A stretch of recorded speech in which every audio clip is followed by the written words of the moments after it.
I slip into the cargo hold, the cold metal feeling familiar under my fingers.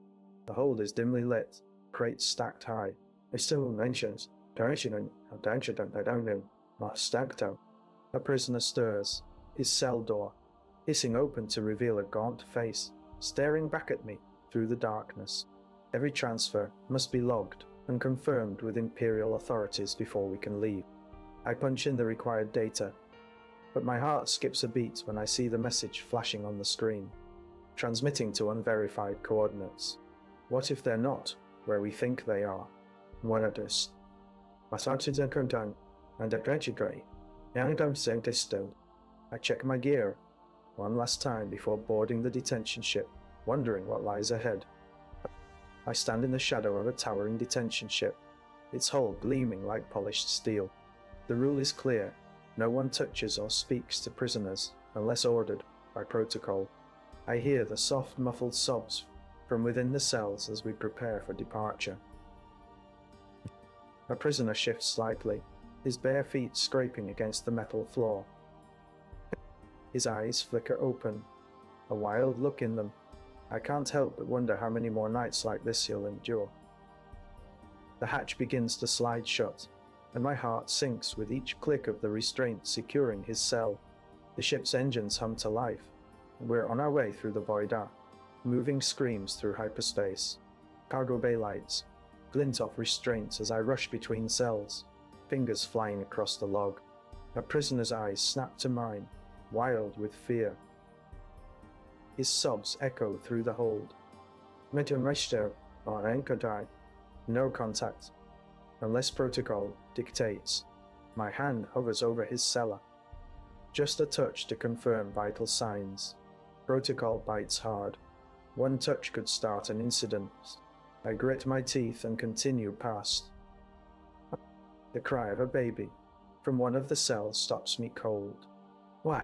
It's muffled, but distinct. Someone has smuggled in a child. The protocol will be enforced, and this baby might never leave the hold. The Empire doesn't care about innocents caught in its net. What if we could do something different? Cargo base hum. Under the cold lights, I clasp my blaster tight, moving swiftly between cells. Narek's eyes dart, wild with fear. I must secure Narek and his baby for the next leg of the journey. Strapping down, Narek is a chore I loathe. His cries echo as I fasten his restraints. Protocol forbids any touch unless essential, otherwise the baby might slip free. Corey calls out to Sarge from the control room, his voice flat. The next set of coordinates is off by 15 degrees. I grit my teeth. An error means potential freedom for Narek and a nightmare for us all. We have to get there now, I mutter, checking the cells one last time. Narek writhes harder, his screams growing louder. The protocol allows no compromise, no contact, unless dictated by the rules. But what if breaking them could save something more than just a baby? What choice do I make when the stakes are so high? In the jungle, Naudano and Eichmann, Rendertree, each soon. I yank open Narek's cell door, my gloved hand fumbling with the restraints. His eyes dart wildly as I secure him, keeping to Correa's strict rule of no contact unless protocol dictates. The baby's cries echo faintly from a nearby crate. A sudden jolt rocks the ship, and lights flicker ominously. Corey! I shout over the rumble. Out. We've got turbulence. Corey's face appears in the hatchway, his expression grave. Secure everyone tighter. He barks. Oh, check the navigation logs. Murchison, marking button on so. Hard over winner. Murchison logs died mate. The baby's cries grow louder, piercing through my thoughts like a knife. What if the turbulence is more than just a ship malfunction? Securing Narek one last time, I dart to another cell, securing the restraints with mechanical precision. The baby's cries seem closer now, almost within reach. Hurry. What if it tones? Not just a navigation error. I whisper to myself, my voice barely audible over the turmoil. The ship groans louder, and I can feel the tension building. What secrets does this smuggled infant hold? And will we ever make it to our destination without another disaster? I wrench open Narek's cell door with a grunt. His eyes widen in panic as I approach, but I keep my hands steady and secure him back into his restraints. Desperate cries pierce the air as the baby's distress escalates with each passing second. Money Nundatundasauten. Hori leans over the navigation console, his fingers flying across controls to stabilize our course. Coordinates are shifting, he growls. We're off by 15 degrees. I glance at the prisoner, who shifts uneasily in his restraints. His wild gaze flickers between me and the baby. What's wrong with him? I'm Imperial. I whisper. Boreos. Fingers pause on the console. We need to get there fast, he says, his voice low. The coordinates are critical. Narek writhes against his bonds, a muffled scream escaping as the ship lurches violently. The baby's cries escalate into a piercing wail that echoes through the cargo hold. Steady on course.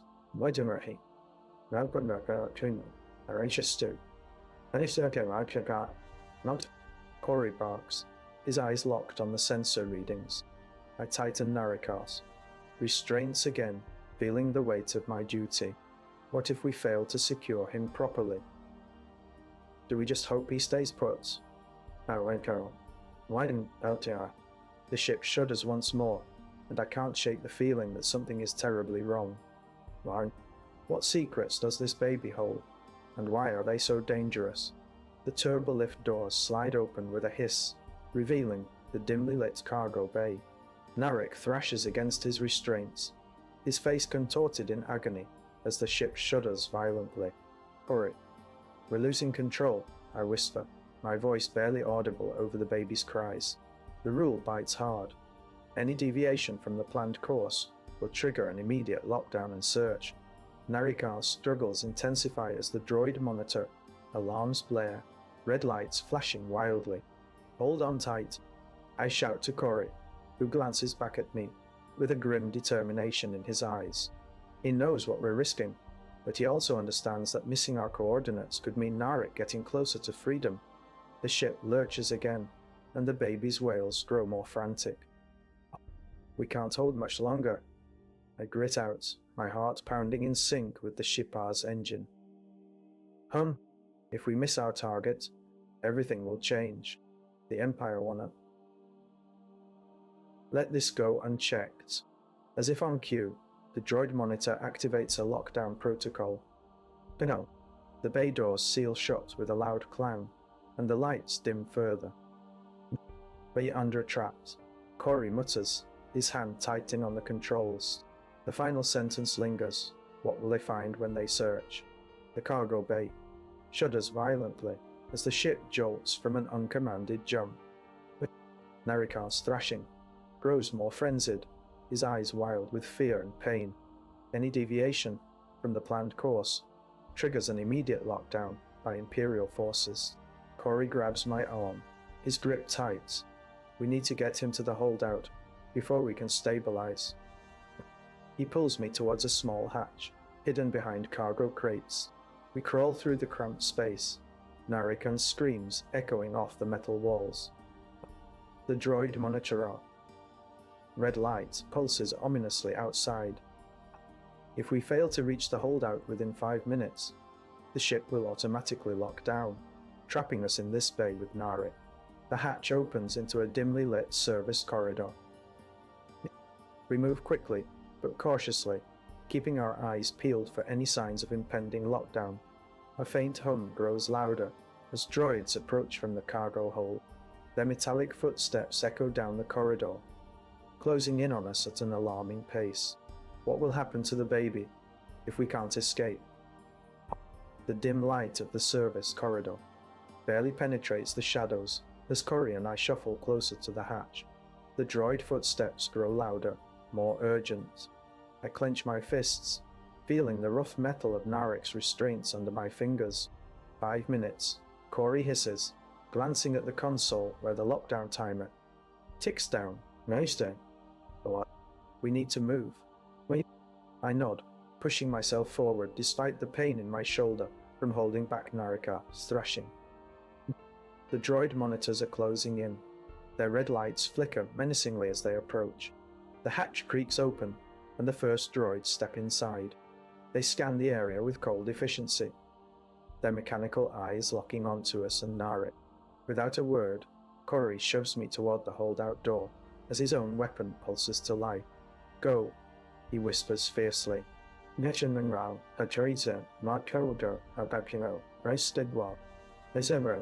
Handle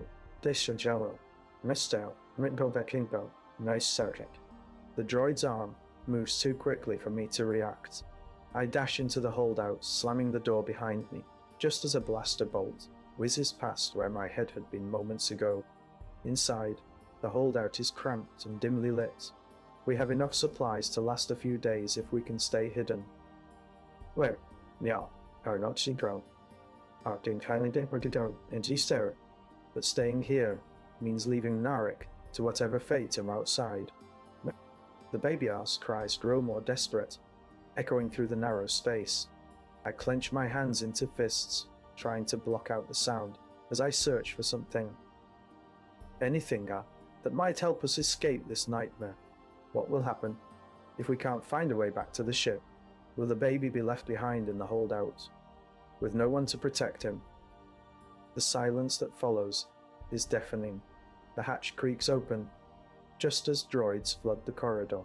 I pull the baby closer, its cry echoing in my ears. Hurry, yells something I cannot make out over the alarms blaring.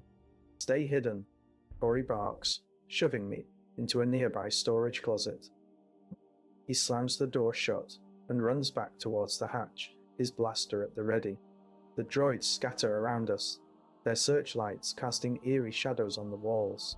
I can hear Narek thrashing against his restraints, his screams mingling with the baby's cries. Corey bursts out of the hatch, drawing droid fire. The ship shudders violently as he ducks back inside, closing the hatch behind him. The lockdown protocol engages. The holdout is sealed off from the rest of the ship. I crouch in the closet, my heart pounding. Finally, Yancy. The baby's cries grow more desperate with each passing second. Dark. What secrets do they seek in this child? What I remember came today. I know Bridgentler, at least abductingly, and what will happen to us if we cannot escape. The droids begin to systematically search the holdout, their mechanical whirring growing louder. The air is thick with tension, as I wonder how much longer before they find us.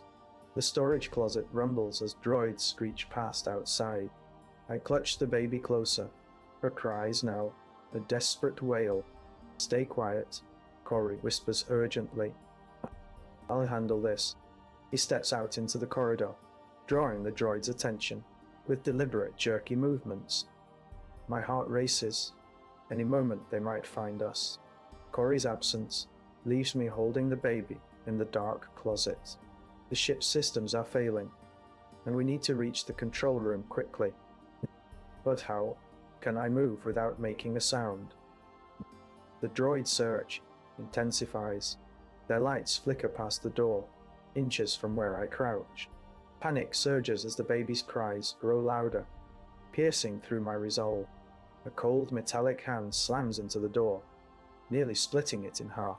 The droids are mere moments away. If we don't act now, I glance at the small emergency hatch on the closet wall. It taunts our only chance.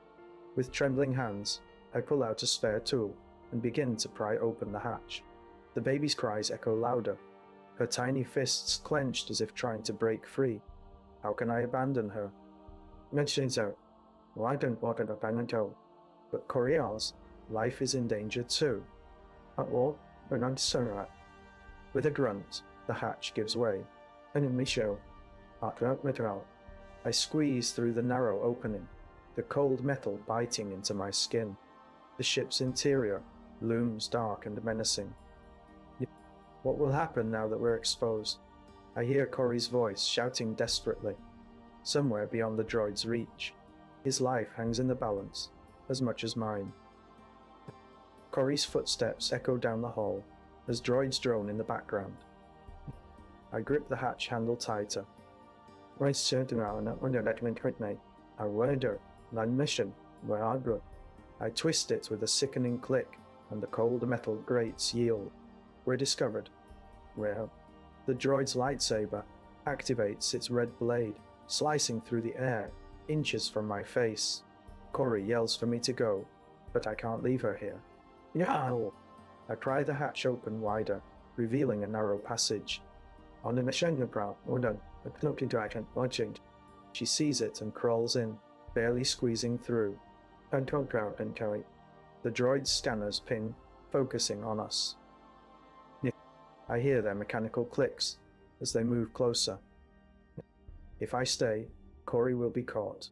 But if I go, she'll die. I jump into the passage after her. The hatch slams shut behind me. The baby's cries muffle slightly, but don't stop. I push deeper darkness closing in around us. A rule bites. Emergency passages are designed to hold one person for a limited time. The droid's lights swing toward the opening as they cut off our escape route. I hear Corey's desperate breathing and feel the baby's tiny hand clutching mine. We're trapped. What do we do now? Corey's cries echo through the narrow passageway as we inch closer to the hatch. The rule states these passages can only support one person for 30 seconds, and we're already at 20. The droid's whirring intensifies, and I feel a sharp prickle of energy searing against my skin. A beam from one of them zips past where our heads should be. We slip through the hatch, narrowly avoiding detection by a scanning droid. We land in the storage room, the baby's wails now amplified by the enclosed space. Her face is smeared with tears, and something else saw. Dried blood, perhaps. I cradle her gently, feeling a surge of protectiveness. A droid enters the room, its scanner beeping loudly. It moves towards us, but I'm already moving, throwing the baby into Corey's arms before he can protest. Take her, I whisper urgently. Get out. Corey nods, his eyes filled with determination and fear. He scoops up the baby and dashes towards the door, leading to the main corridor. The droid whirs closer, its arm extending in a futile attempt to grab us. The hatch closes behind him, sealing me inside the storage room. Left alone with the baby, her cries echoing off the walls. The droid's scanner continues to beep, and it's only a matter of time before it finds me. How long will it take for help to arrive? Mention right. Enter into National Chutney. The red run back, then Mexico got down. I pull myself up against the bulkhead as the droid's scanner beeps closer. My heart races as the baby's cries grow more frantic, echoing off the metal walls with each passing second. The rule states emergency passages can only contain one person for a limited time to prevent suffocation hazards. With Corey and the baby gone, I'm now stuck here alone. My desperation surges as the droid's scanner inches toward me. The hatch is sealed, no way out without opening it out, and that would set off an alarm. Panic threatens to overwhelm me as the droid closes in. A sharp, metallic clatter echoes down the corridor. The baby has dropped a small toy. Its noise could draw more attention, compounding my isolation and danger. What will happen if they find her alone? And you see, the droid's scanner stops just inches from my face, its beeping growing louder. I can feel its heat searing through the metal. Myself nurture seconds. What do I do now? The droid scanner hums with increasing intensity as it narrows in. I grip the toy tightly, hoping to silence the baby's cries. The passage rule is biting now. I can't just squeeze past the droid. With a final push, I manage to wedge myself into the narrow crevice, leaving the baby and the droid alone. The beeping intensifies as the droid scans the empty space, but it eventually moves on, its search unsuccessful for the moment. The silence is oppressive, broken only by distant alarms echoing through the ship. My heart races. Thought some time, but not enough. My mind races, as I wonder what they'll do when they discover the baby is missing. I squeeze my eyes shut, willing the droid to lose interest and move away. But as the seconds stretch into what feels like minutes, the silence becomes a prison of its own. If only Corey had made it out with her. A soft whimper breaks the tension.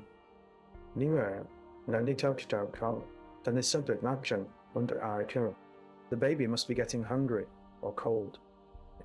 I can't ignore her any longer. She needs me, just like I needed him. The droid scanner returns to the storage area, and for now, we're safe. The droid's return will be dangerous.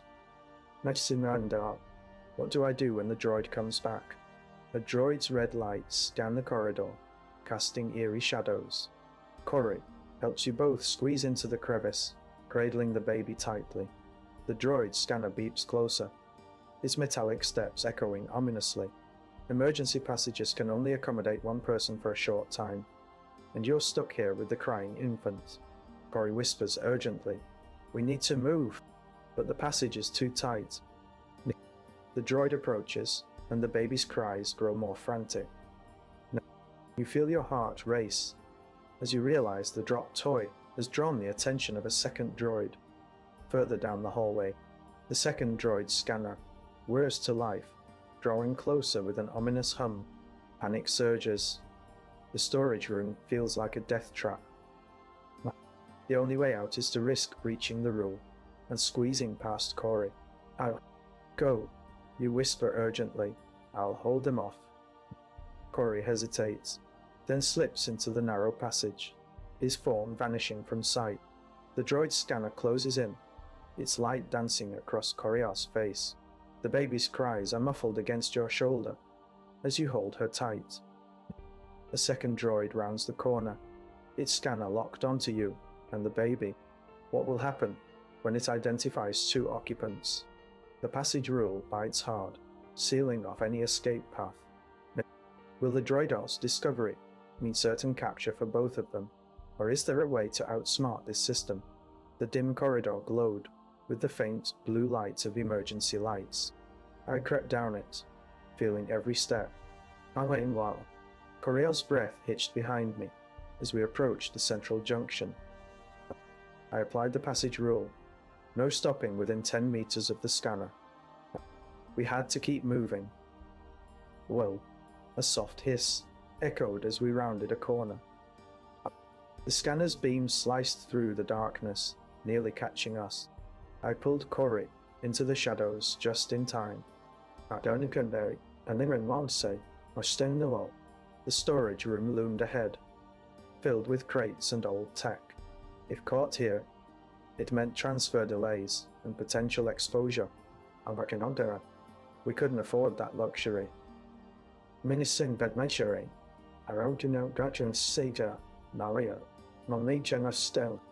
pushed open the hatch silently, guiding Corey inside.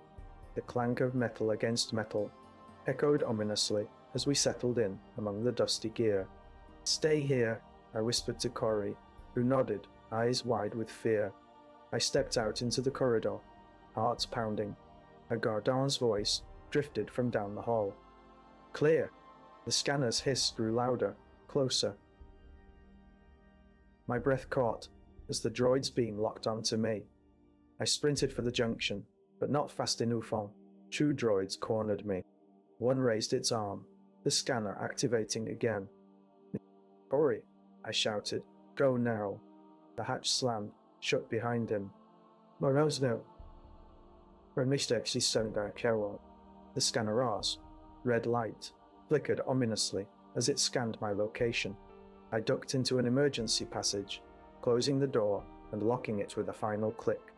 I was alone in the dark, the silence oppressive. I now couldn't go. But outside, the droid's searchlight swept the junction, their scanners beeping insistently. Would they find Corey? Would we ever make it through? This alive? The hatch hummed softly, a constant reminder of the dangers outside. Corey crouches beside me, his breath ragged. The scanner's red beam dances across the junction outside, inches from locking onto us. No passage, without a clearance code. Maisha, when, on name. If we're caught, it owns instant transfer to a maximum security facility.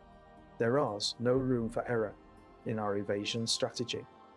It arrested our Tatlow, Minbride Cherry, Pinkopin Mower, and then Monday B.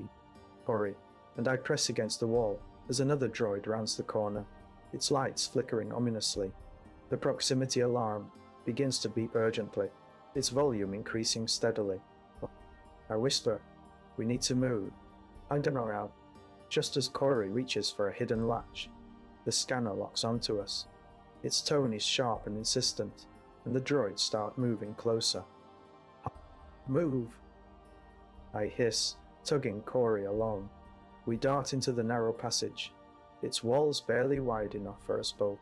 The scanner's beam follows us, cutting off our escape route. Corey stumbles, nearly tripping on a loose panel. Pulling him to his feet, I push him toward the next junction. The droids are mere steps behind now. Manish stone, I'm uncultured, and I'm test and I'm Santina. Keep going, I pant, my heart pounding in sync with Corey's. We're under out, almost there. The passage opens into a larger chamber. Whoa! We dive for cover. As the droids enter, their searchlights sweeping frantically. The room echoes with the relentless beeping of the scanner's alarm. Where are the codes? Corey gasps, his voice barely audible over the scanner's noise.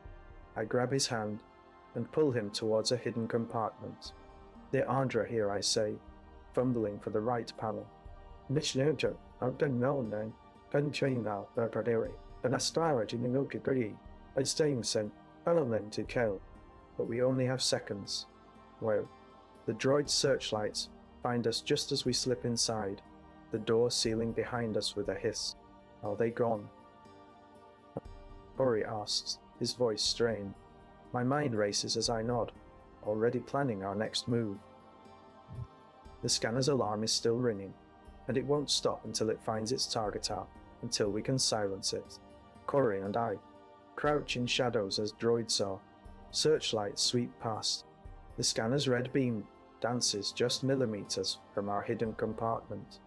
I shout, we have 30 seconds to disable the lock, or we'll be trapped here. I fumble for the clearance code, my heart pounding. Come on, I whisper, fingers racing across the console. A sudden deafening noise up. A droid's alarmer echoes through the junction, night Nachi. It turns seconds away from pinpointing us. Corey grabs my arm, desperation in his eyes. We need to go now. Nietzsche, not baking. He pulls me towards a hidden compartment. We squeeze inside just as the scanner locks onto us with an ominous whirring sound. The droid's beam passes inches above our heads. My turn countdown. At pressure for down our heads. The scanner is stuck on us, and it won't release until we're properly cleared. Corey turns off his communicator, silencing any chance of rescue. We have no choice but to break protocol, he says, his voice barely a whisper. With no other option, I initiate the emergency override. The compartment's door slides shut, sealing us in darkness as alarms blare outside. We are trapped until someone overrides our lock from the outside down, someone who might not come soon enough. The air grows thick with tension as Corey and I huddle in the cramped compartment. The scanner's red light pulses ominously, just outside our reach. Hurry, we need to find the override, I whisper urgently. Corey nods, his breath visible in the cold air. We scan the room for any clues, but find only old storage crates and dusty tech. Time drags as the scanner's frequency shifts, closing in on us. Suddenly, a low beep from one of the crates startles me. What was that? I hiss. Corey checks the crate. Inside is an old datapad with scrambled codes. He quickly scans through it, finding a partial override sequence. We have to use this, he says, urgency in his voice. I help him input the codes. As droids' voices echo closer, the scanner's alarm blares louder, its red light growing brighter. We hit the final code, crisis override, and the compartment shakes violently. The door slams shut with a metallic clang, sealing us inside. The scanner's red light flickers and then goes dark. Relief washes over me, but it arms fleeting. Now we're stranded here, no way out until cleared. What if they never come for us? I ask, my voice trembling slightly. Corey holds my hand tightly. We just have to stay calm and wait, he replies, his grip reassuring. But the silence that follows feels like an eternity, and the question lingers. Will someone ever find us? The compartment shudders as silent moments stretch into eternity. The silence is so thick, it clings to our skin, making every breath feel like an echo. Corey's grip on my hand tightens, his knuckles white against mine. Crisis override. Authorized access only. A faint hum fills the air, and the compartment rattles as the override system activates. The scanner's red light flickers, then goes out entirely, leaving us in complete darkness. Yet, the silence outside remains unbroken, a deafening reminder of the droid's relentless presence just beyond our sealed refuge. How much longer can we hold on before they discover our breach? Our breach. Corey's grip tightens around my arm as we huddle in the cramped transport compartment.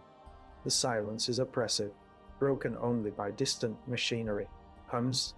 The red scanner light flickers ominously before dying completely. We're trapped in this blackness, and with it, the droid's search has begun. My breath catches as a soft whirring noise grows louder, closer. A cold hand brushes my shoulder, sending a shiver down my spine. They're here, Corey whispers hoarsely. The lights flicker back on, revealing a pair of small red eyes staring at us from the corridor. A droid's mechanical arm reaches out, and I scramble to dodge. Its mechanical fingers clench around the nearest empty crate. It lifts it up and turns away, leaving us in darkness once more. But this time, the silence is deafening. Corey's voice quivers with barely contained panic. What do we do now? What do we do now? He sounds as lost as I feel. The droid's return will be inevitable. How much longer can we hide? The red scanner light flickers back to life, casting an eerie glow in the darkened compartment. I squeeze Corey's hand tighter, our fingers interlaced like a lifeline. The mechanical whirring grows louder, and we huddle against the bulkhead as two droids aboard, and B4 approach the hatch. Their sensors ping actively, and I can feel their presence, metallic and menacing. Corey whispers, "We need to move." Before I can respond, the droid's arms extend, scanning us with cold precision. Time seems to slow as the droid's scan continues, tension mounting with every passing moment. I glance at Corey, who nods grimly. We slip into the narrow passage behind the compartment, blending with the shadows. The hatch closes behind us, and the droid's lights flicker off, leaving us in darkness once more. But this time, we know the layout better. We reach a dead-end junction that leads directly to the detention pods. If we can reach them before being caught again, we might have a chance. With every step, The silence is oppressive, each breath echoing in my mind like a death sentence. Will we make it? Or will our chances be reduced to nothing but our desperate hope? Will they find us in the dark?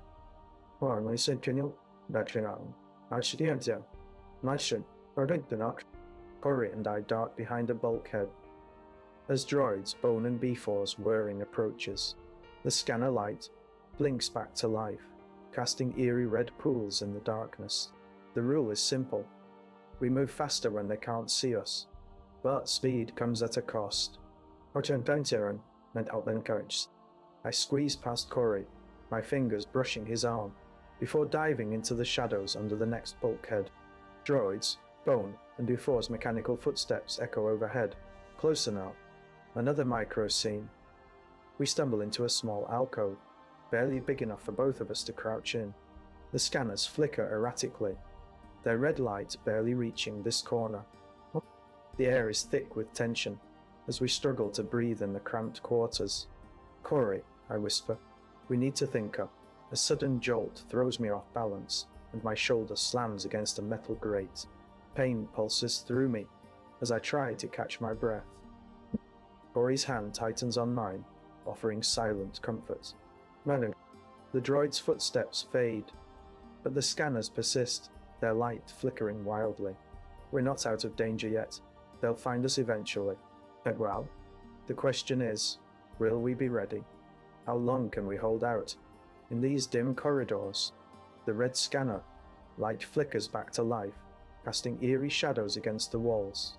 I press myself into the corner, my heart pounding as Corey clutches his arm. It's already bruised from our last encounter.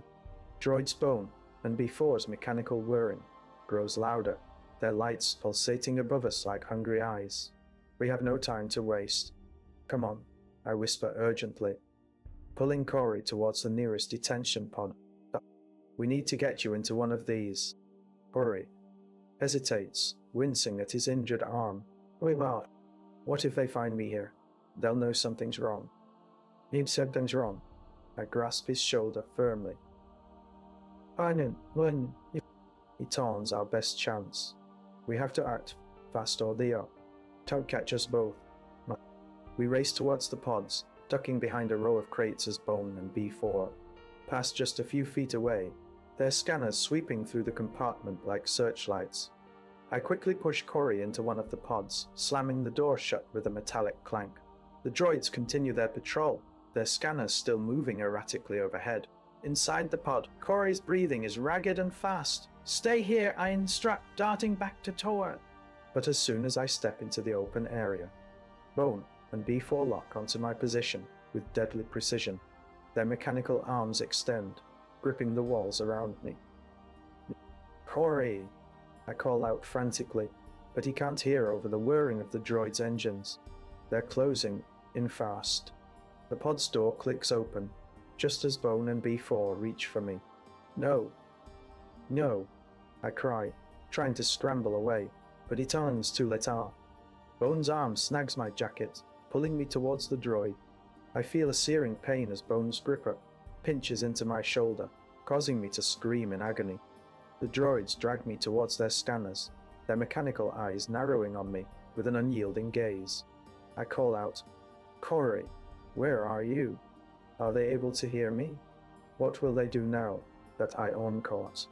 The scanner's red light flickers ominously, casting eerie shadows across the dimly lit corridor.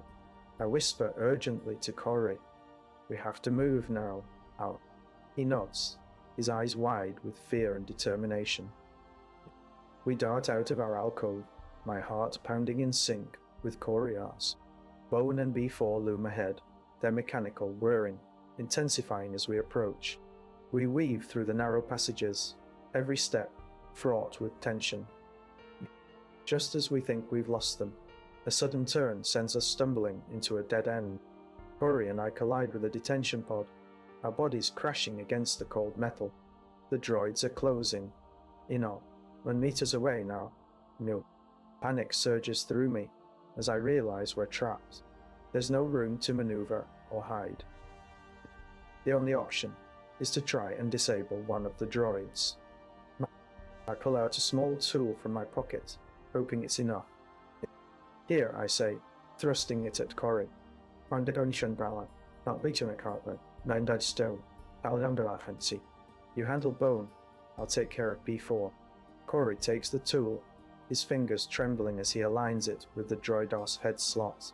The droids are just a few feet away, too close for comfort. I brace myself and whisper, now. Corey's hand twitches, and the tool clicks into place. The droid B4 starts to glitch, its circuits protesting loudly. Bone turns towards us, confusion flickering across its metallic face. It's ours, our only chance. Go, go, I shout, pushing Corey towards the pod.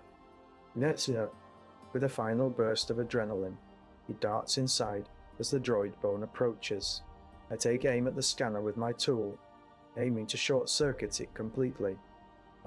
The scanner's red light flickers and dies entirely, plunging the corridor into darkness once more. For a moment, there are silencer. The distant sound of approaching footsteps grows louder. Corey, I whisper, where are you? I hear a muffled response from inside the pod. But it turns too late.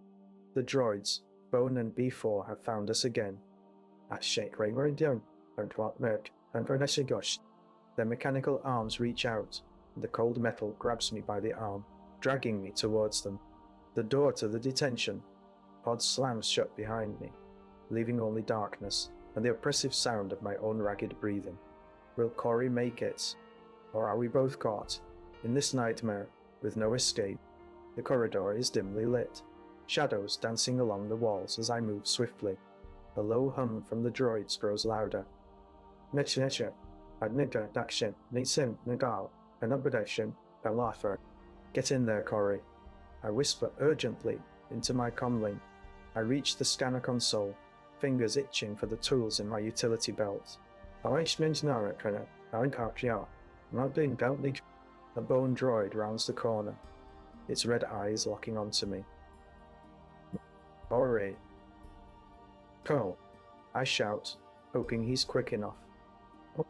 With a swift motion, I yank out a small tool and press it against the scanner's metal casing. Sparks dance as I apply, just enough pressure to short-circuit it. The droid emits a high-pitched whine before shutting down.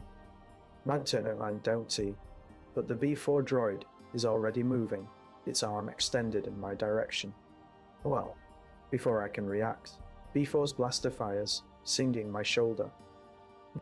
I cry out and stumble backward, clenching my injured side as blood soaks through my tunic.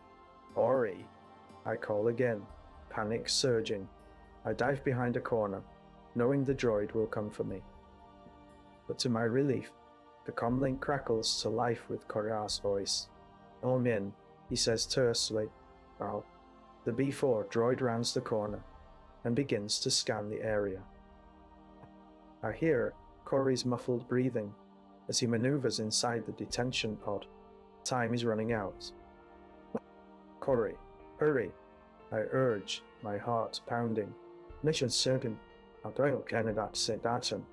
The droid is closing in, its scanner beam sweeping across the corridor. I can feel the heat of its laser, aiming for me.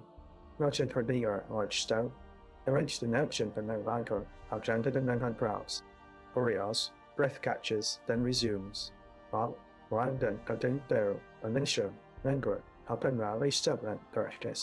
Almost there, he grits out. Just as B4's arm stretches toward me, I see Corey activating a hidden switch. The pod opens with a hiss, and a blinding flash of light engulfs the droid, but the corridor is now empty. The only sound, my ragged breathing. Ori! I call softly, fear knotting in my stomach. Are you okay? I shout.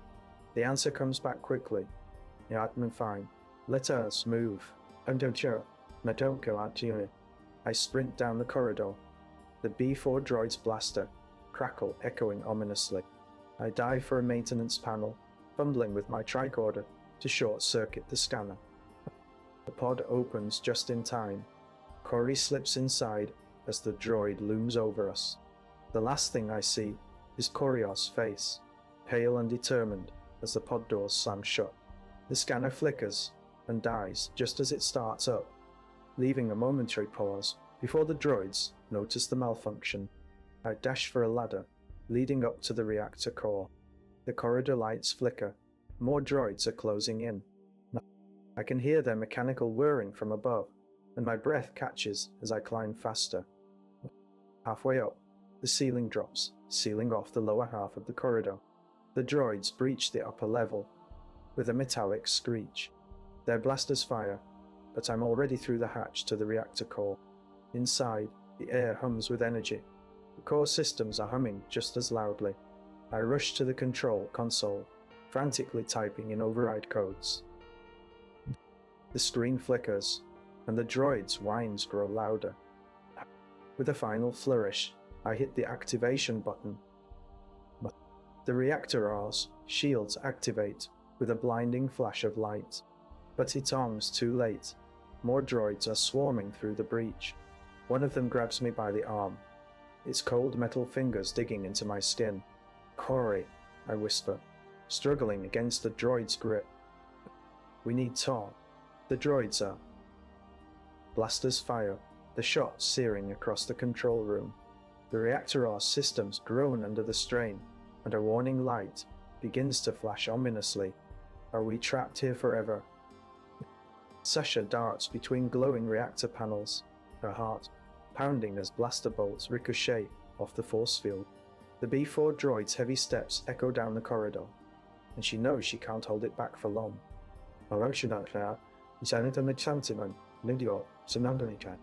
With a final surge of energy, Sasha slams her hand on the reactor core control panel, triggering a system lockdown. The shield generators hum louder, but red warning lights flash ominously. The droid army swells as more units flood through the damaged wall. "Corey!" she yells, desperation coloring her voice as she searches for any sign of him. The corridor is empty, save for the relentless advance of the droids. Her mind races up. What if he's already been captured?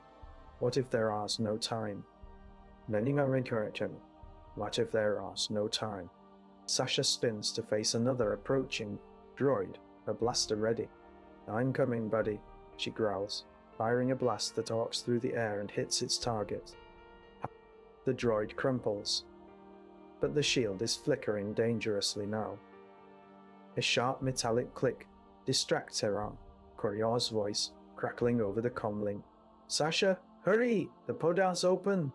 His urgency cuts through the chaos. She sprints towards the detention pod, narrowly avoiding a trio of bone droids that dart into view.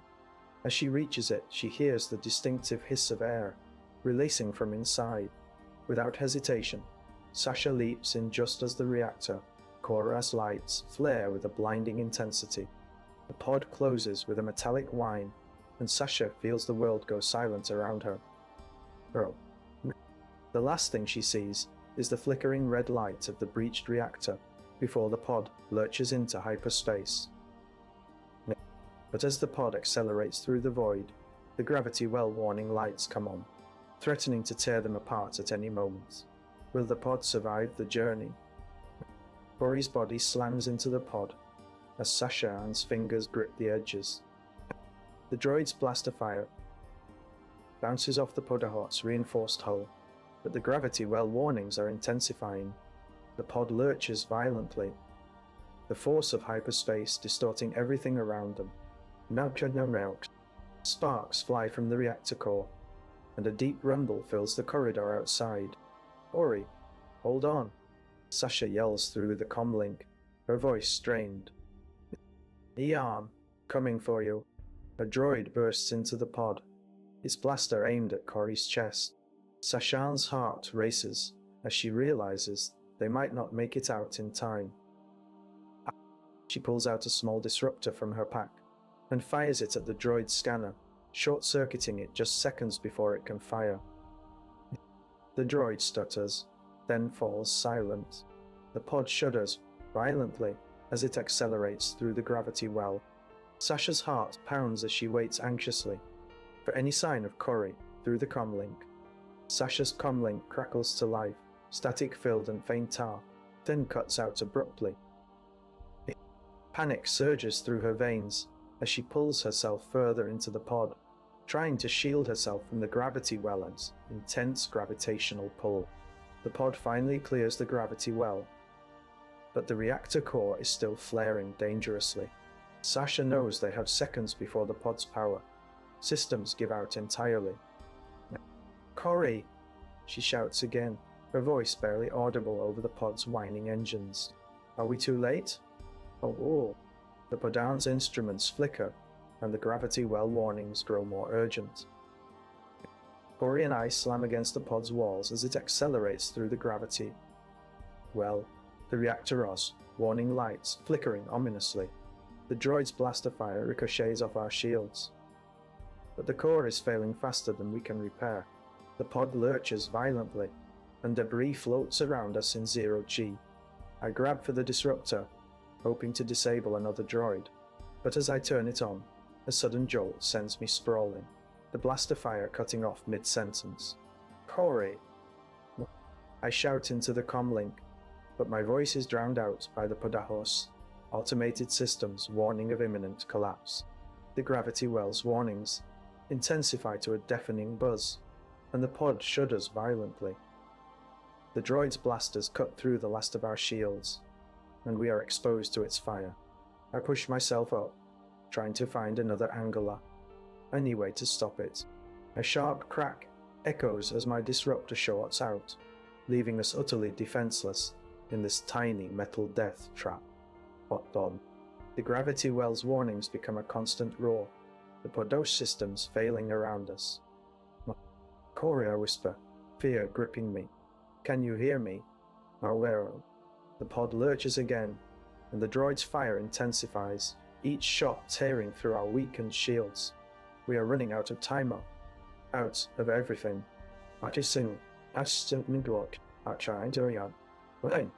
What will happen when the gravity well finally claims us? Corey and I float in zero gravity, thrusters weakly fighting against the pull. Micro Scene 1. The Podas reactor hisses ominously, its glow flickering like a dying flame. "We need to manually deploy the escape pods," I say, my voice barely audible over the whine of deteriorating systems. In emergency situations, the manual deployment sequence must be initiated within 3 minutes, or risk total vessel destruction due to gravity well pressure. Micro Scene 2. I fumble with the controls, fingers slick with sweat. "I cannot reach it," Corey groans, his eyes wide with fear. "The escape pod hatch is just out of my grasp." Panic bubbles up as the reactor's sound grows louder, a desperate plea for mercy. As we struggle, the gravity well begins to compress our bodies, each breath feeling like a punch in the gut. The force threatens to rip us apart if we do not act quickly. With time running out and the droids closing in, I squeeze my hand into place just as the Podas systems go dark. I pull myself up from the debris, gritting my teeth as I clutch Corey's arm. We're in the escape pod bay, our bodies bruised but alive. The ship's reactor hisses like a dying beast, its light flickering and dimming. In an Imperial detention transfer vessel, the escape pods must be deployed with precision to avoid system overload. I wrench open one of the escape pods, my fingers trembling as I secure Corey inside. The pod's airlock clicks shut, and the ship's gravity well pulls at us like a ravenous beast. The reactor fails completely as we secure the second pod, plunging the bay into darkness. The escape pod lights dim to a mere flicker, and the droids outside grow bolder. "I'll courier," I whisper. "I'll hold undone Durkin, and he should mountain it down." I yank open the last pod, shoving him inside before sealing it shut. The pod latches with a final click, and we are alone in the dark bay, the ship's systems shutting down around us. Will the gravity well hold long enough for the escape pods to deploy, or will they be crushed against each other? The pod bay lights flicker weakly, As the gravity well's pressure builds, I wrench open the emergency airlock, feeling the cold vacuum of space against my skin. I miss for minutes until impact. Hurry. I press my fingers to the comlink, trying to hail the bridge, but only static answers back. No time for calls. I need action. I rip off the last escape, pod's restraints, and push Corey inside. The hatch slams shut with a metallic clank. As gravity threatens to crush us, the airlock must stay open. Mission Daryl, Nentim Dargan. I grab the manual override, my heart pounding in sync with the reactor's hiss. With a final effort, I yank the lever down, triggering the pod's deployment. It lurches free, jerking away from the ship, just as the gravity well closes the airlock behind it. Now alone, I hear the steady hum of the escape pod's systems. But the pod is barely out of the danger zone. The gravity well still tugs at it with relentless force. Will it hold? Or will we both be crushed before this is over? The gravity well's pull grows like an invisible hand, squeezing the pod bay until it threatens to snap. Sweat beading my brow, I focus on the manual override. The protocol states manual systems should fail in a gravity well, but I grip the controls with all my strength and twist the override switch. A sharp electrical buzz crackles through me as the airlock's hydraulic doors begin to retract. The pod shudders violently under the pressure.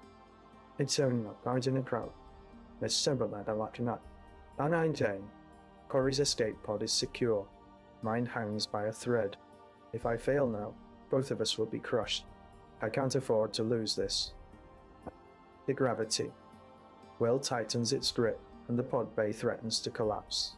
My fingers tremble as I pull on the override lever with everything I have. The pod slowly detaches from the bay. Just a little more. With a final effort, the airlock retracts fully, and my escape pod clears the debris field. The gravity well's scream intensifies, its power growing exponentially. I watch in horror as my pod drifts away, the only hope for survival. But the gravity well isn't done yet.